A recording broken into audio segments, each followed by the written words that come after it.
Abidjan, la capitale économique de la Côte d'Ivoire, a récemment abrité un colloque international sur l'écosystème entrepreneurial en Afrique.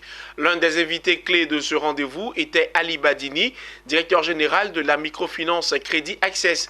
Le financier est allé partager avec l'ensemble des acteurs les stratégies d'accompagnement des PME du continent.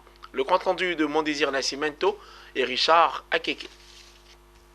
C'est une rencontre ayant rassemblé plus de 200 participants venus des pays frères, notamment du Burkina Faso, du Sénégal, du Canada et de l'Afrique centrale. Dénommée Colloque international sur l'écosystème entrepreneurial en Afrique, la rencontre s'est donnée comme objectif apporter des solutions aux problèmes qui entravent la création, la croissance et la pérennité des PME. Le clou de cette rencontre a été le panel sur le thème « Quelle stratégie d'accompagnement des PME africaines ?» Pour en discuter, d'éminentes personnalités ont été sollicitées.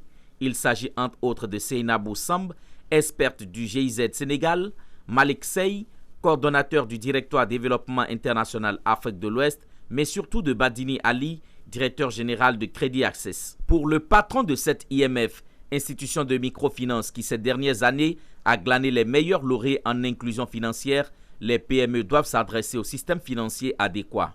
Il est bon pour la PME qui souhaite se lancer dans une activité d'aller vers l'origine ou la nature de financement la plus adaptée. Une PME qui a besoin d'investissement, qui a besoin de fonds propres, ne va pas aller vers une banque classique ou une institution, un établissement de crédit, mais elle ira plutôt vers un établissement de capital risque parce qu'elle a besoin de capital.